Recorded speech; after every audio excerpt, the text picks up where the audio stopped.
Hey guys, in this video I'm going to cover 15 new features in Loocey that you may not know yet. This is specifically for DLA DIBBS contractors for the DLA DIBBS module.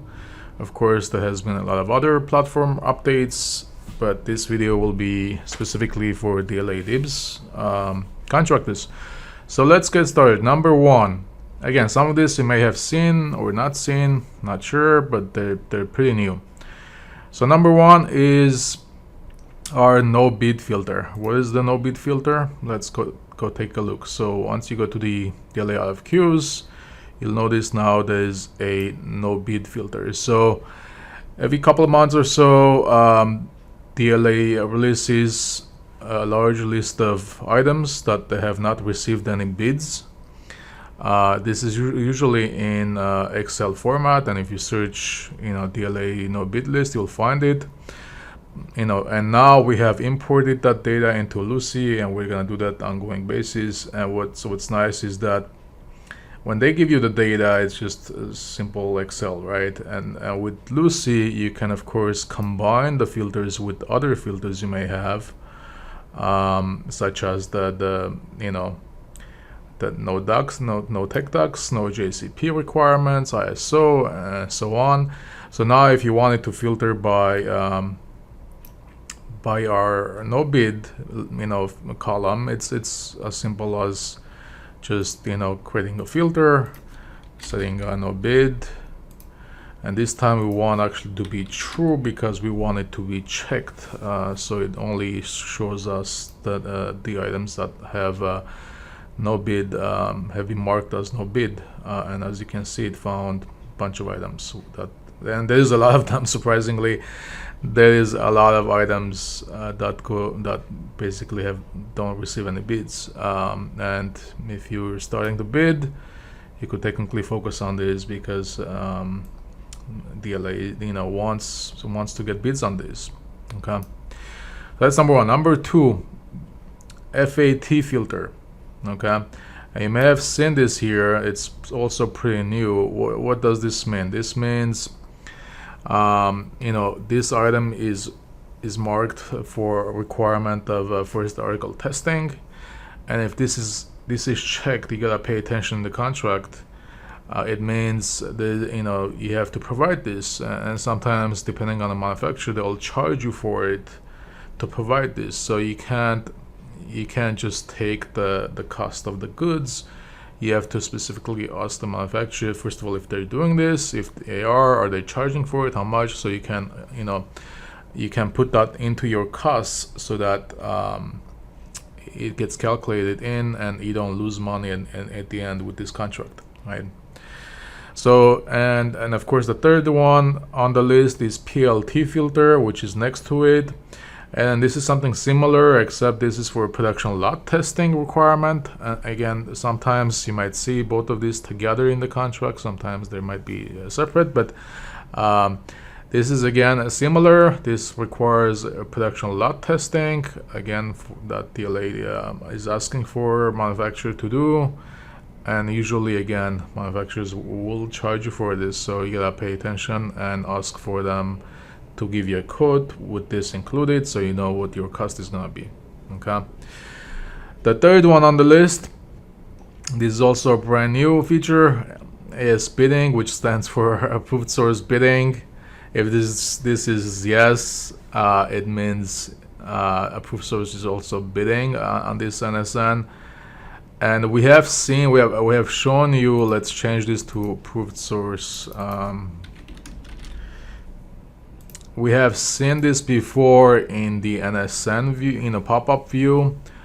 So you might have seen this when you go into pop-up. You see this checkbox. It means one of the approved sources is bidding on this NSN. If you look at this cage codes here, you'll see like L314. Let's see. So it's see. I guess both of them are bidding in this case. I guess now it's only capturing for the last 2 years. Like if this company won in 2005, that was a long time ago. Probably they're not gonna bid on it again. So we only track for the last 2 years, 24 months. So as you can see, this one is pretty recent, and this is one of the approved sources. So it means it'll be pretty hard to win this contract. So we usually, advise our customers who are beginners in DLA to kind of avoid this, because you'll spend your time to get quotes and then they'll bid against you, right? And sometimes the worst happens. You actually notify them, which is really bad practice in this business. I think when you send them your RFQ, they might not even know that this item has come up for bidding. Just by you sending them the quote request, they see that, hey, this item is due for bidding, so they'll just give you no bid, or they might give you really high price, and then they go behind you and bid on it, right? Really bad practice in this business, but it is what it is. So you might want to avoid this. And now we have a link to that basically table in the RFQs table. What's nice is that now you can add that to the filters. So you could say, hey, we want the opposite, right? We want to say to false when we're searching. We don't want to see anything that's basically has an approved source that's bidding on that NSN. That's how you would do that, right? You just set it to false. Okay. So next one in the list, number 5, is set aside badges. Again, you may have seen this or not, but and this applies not for set asides, but some of the other ones. You might see this FOB point. If you mouse over, it'll tell you, hey, who's paying for shipping. In this case, the origin means DLA pays for shipping, destination means supplier, you, the contractor, pays for the shipping. Same goes for the inspection point, right? The origin means they're gonna inspect it at your location, versus the destination means they're gonna inspect the goods at their location. So you might wanna kind of, I guess, when you're just starting with DLA, it's hard to kind of understand this origin destination stuff as a terminology, but this mouse over tooltips will help you. Now, same goes with set asides. I was talking about number 5, which was set aside badges, and same thing. When you mouse over, it'll tell you where it is, and same thing in the search. When you add set aside, now it'll be a drop down, so you can select one of them. If you want to focus on set asides, you can do that as well. Okay, let's say you want to select the women-owned ones that have no bidding as their approved source. Now I'll find and show you those, right? So number 6 in our list is also a new column, which is solicitation type filter.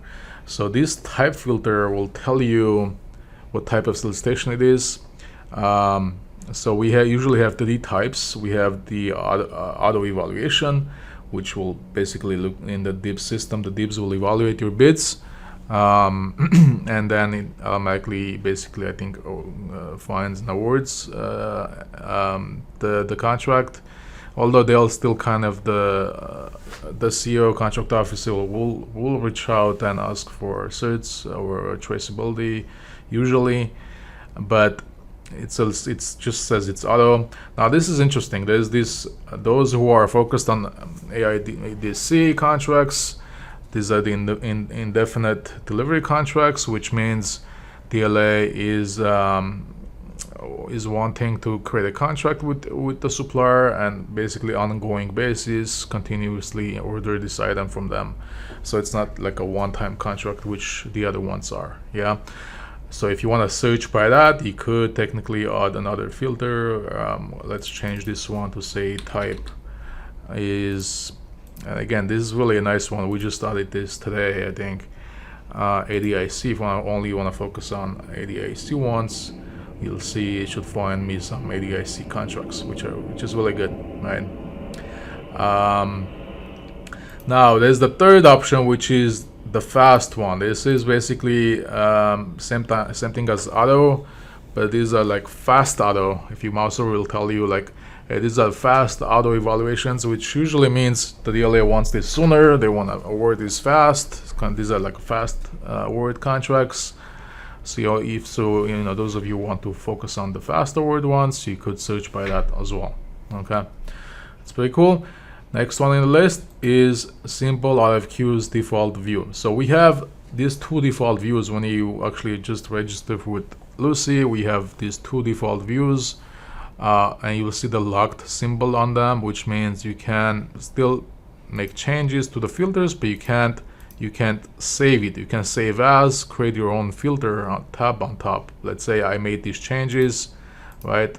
Let's say I want to call this, fast types, right? I can do save as. I can save it as, a new tab, and now next time I go in, this will be saved for me, for my company. It will have all the filters that I had selected, right? Same goes with the sorting. You can do the same thing on the sorting and do the save. It's gonna save your changes.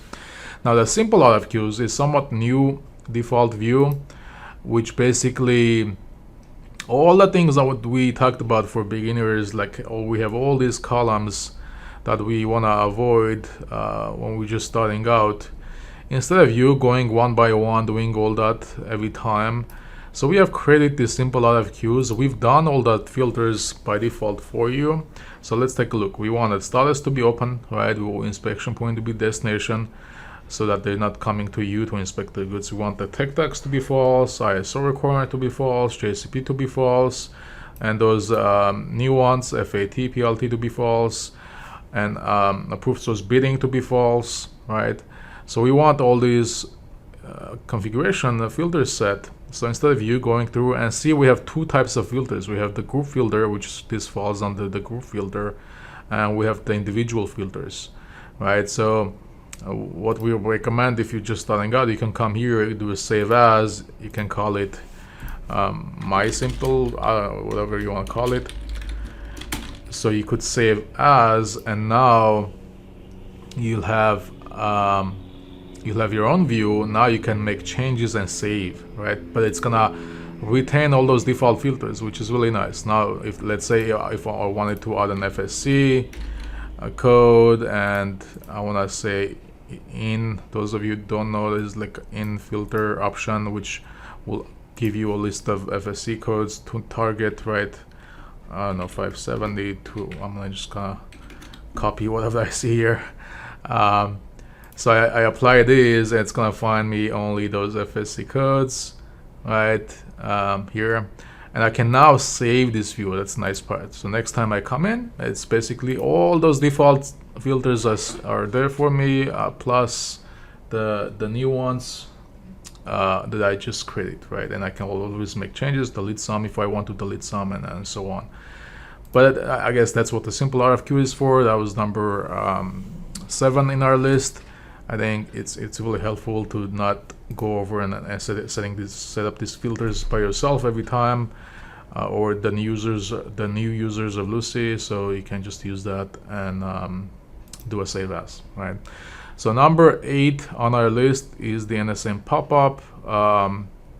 Okay, so the NSM pop-up, which means this. So you'll see the NSN link.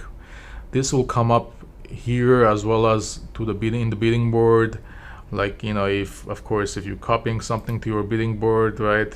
Those of you who are not familiar with Loocey gives you a lot of time back. Okay, so you could copy. So it's not just a search tool, it's actually a full CRM and business management platform for DLA contractors. So it means if I want to work on this solicitation, I can copy to my board, and it's going to copy over all the data. I'll do the linking with the suppliers and all that, and place it in my bidding board so I can track it, right? So if I do this, and of course it's now going to be in my bidding board.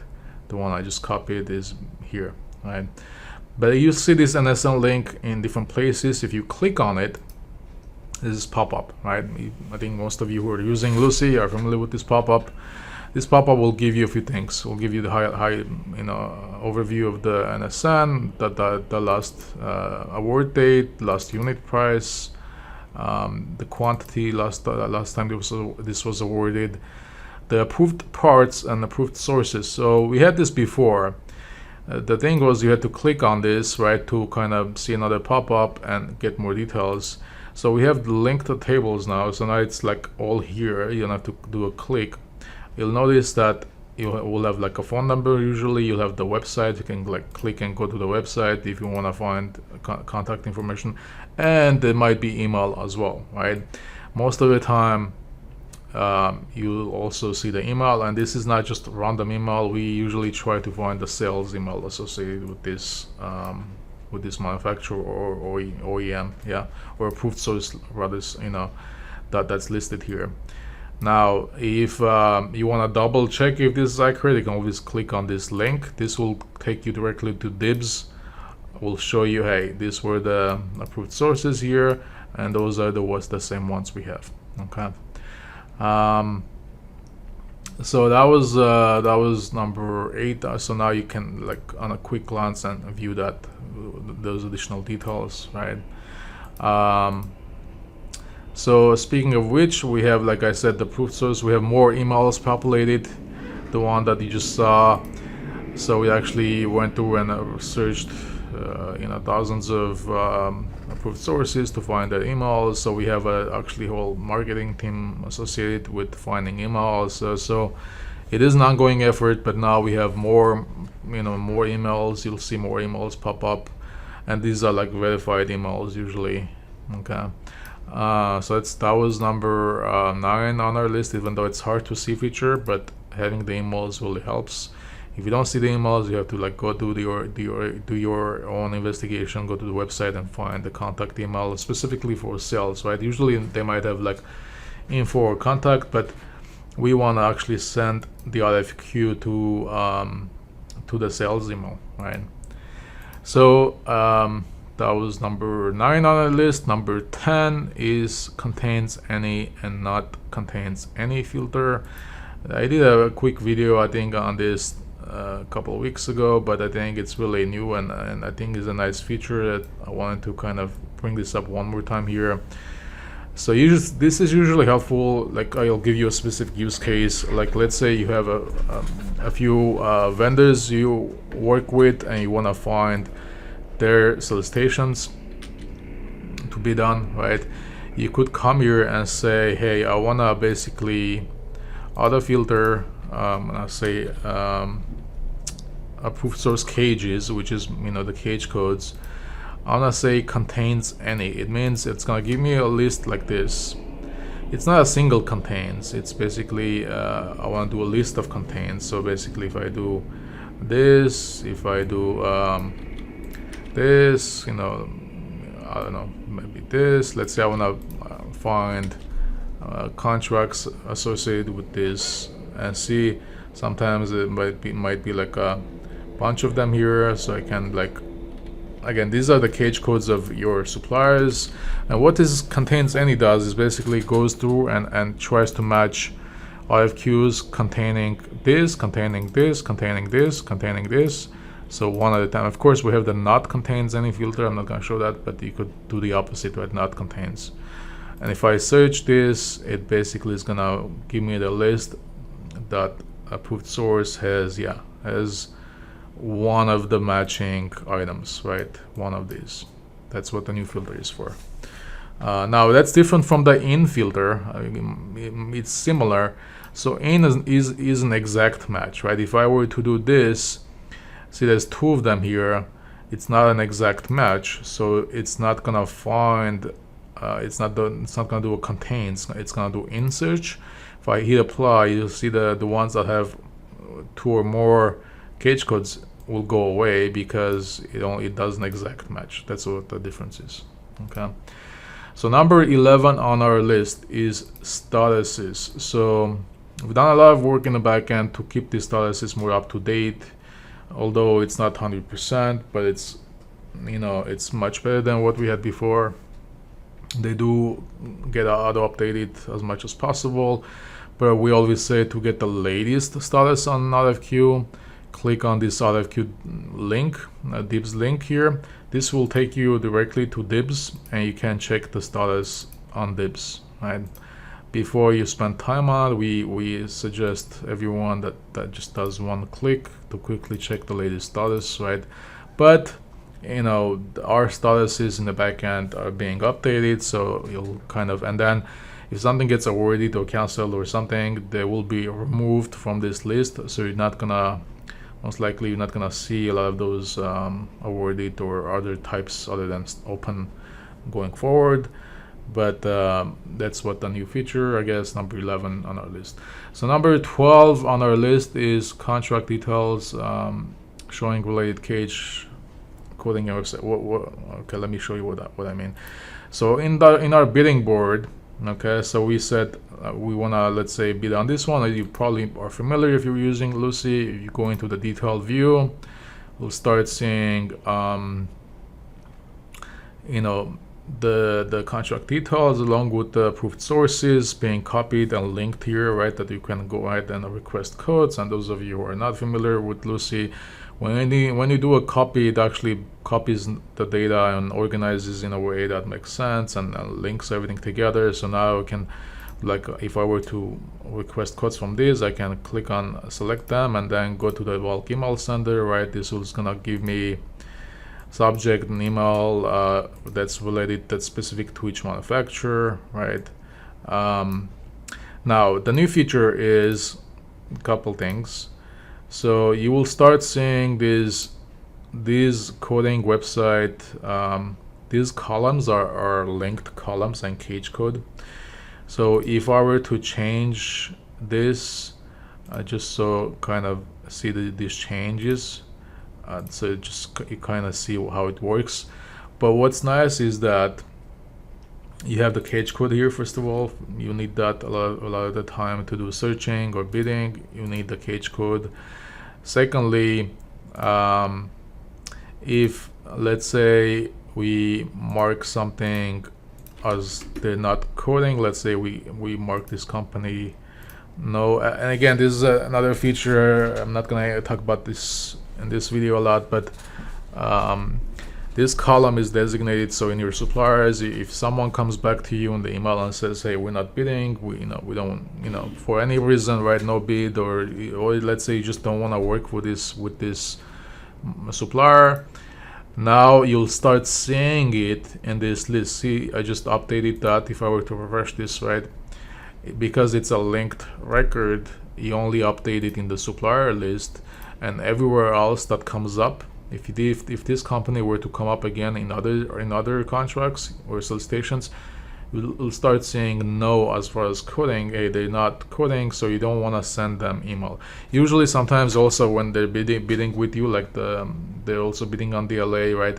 You don't want to send them RFQ, okay? You don't want to email them, because a lot of times you're technically notifying them, hey, this contract is up for bidding again. So in a way, you're shooting on your foot, because if you tell them, they might go behind you and bid against you, right? So this is a quick way to tell, hey, I don't want to send a request for this RFQ for this company, so I'm gonna skip it, right? So I'm not gonna select it here. So when I go to my bulk email sender, see, they're not in the list anymore, so I'm not gonna email them, okay? So it's, I think, really nice, and all of you should be, even existing users of Loocey should see these new columns here, okay? So number 13 is backfill order solicitation. So number 13 in our list, I know we had a bunch of requests from users who wanted to bid on older items. So Loocey's data started, I think, in July of 2024. So if there were contracts posted before that, we didn't have it in the system, and we had a lot of requests, people asking for contracts which are still open but may have been listed, I don't know, in early 2024 or 2023. Yeah, they're still open, technically you could still bid on them.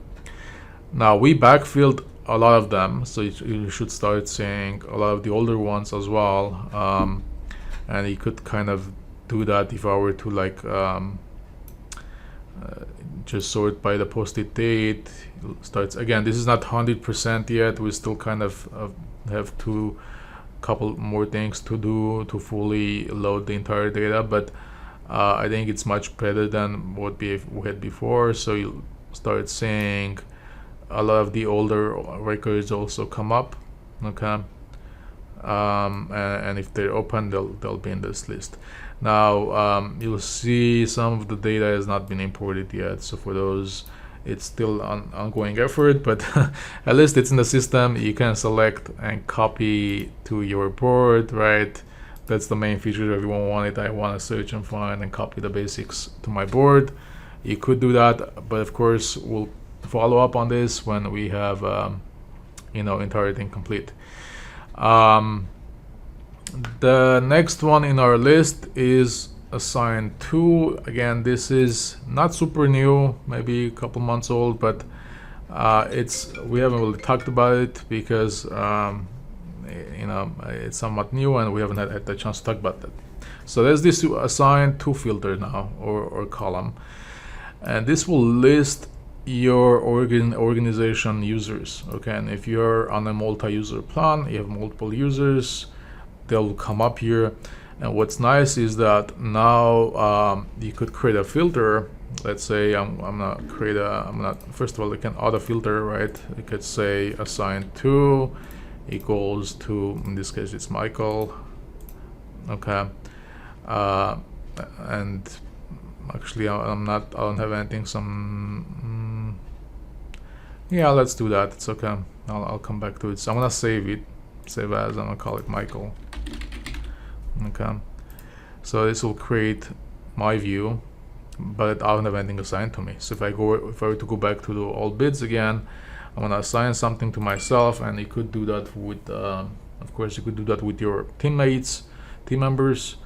Now that something is assigned to me, if I go back to Michael here, you'll see it's assigned to me. Okay, and this is a really nice way to delegate work to other members in your team and kind of divide up the work, right? And if you have not seen this, you could start using it. And if you have multiple, if you are on a multi-user plan, and of course, if you want to add someone, reach out to us, or just go to the support, right?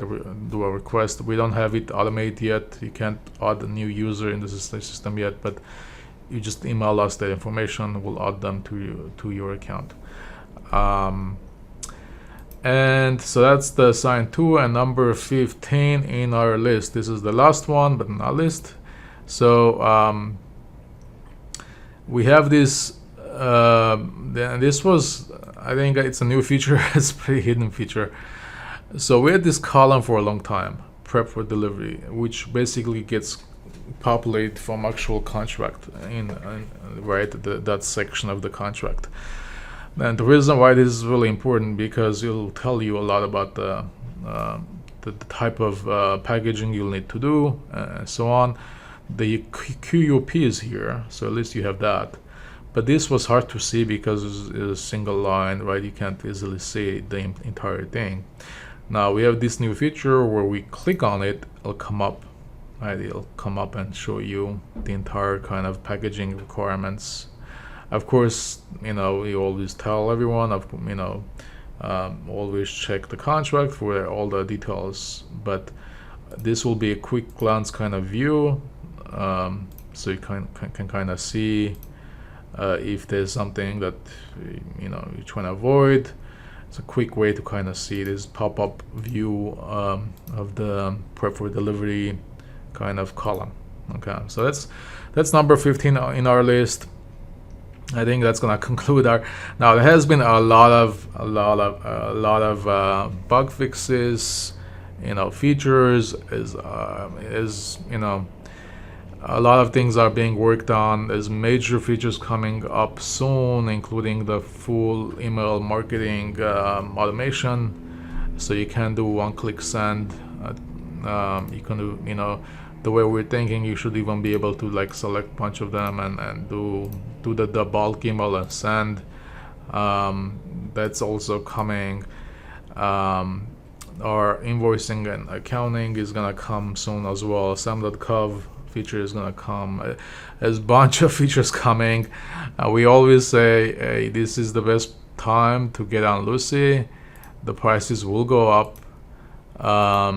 The monthly plans will also might change to annual. because I think a lot of the industry, other software companies do it like that, and it makes sense.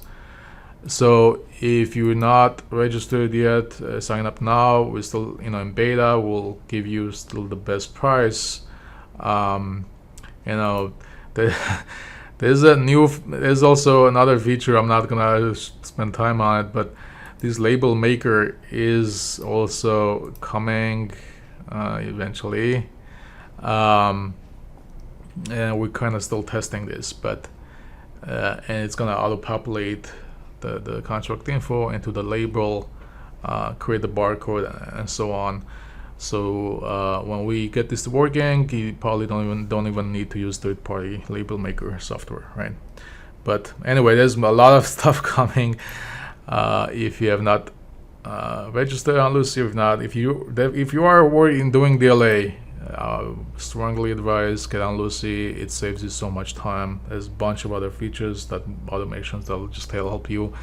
Most other tools you might see are just focused on searching, which of course is great. I mean, you gotta have a lot of the search features, but this part where you can copy the data over to your bidding board and start tracking the bids is really valuable. Again, and of course you can take notes on them, right? You can take notes, you can do all kinds of things.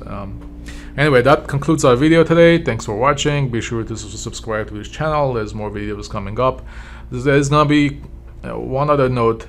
Pretty soon we are deploying a lot of quick tutorial videos. These will be specific quick tutorials on specific features. So subscribe to Loocey. You'll start seeing those. It's more like training, a library of videos. There's a lot of them coming in soon. We have a team working on it, so subscribe to Loocey. You'll start seeing those quick tutorial videos pretty soon. Thanks for watching.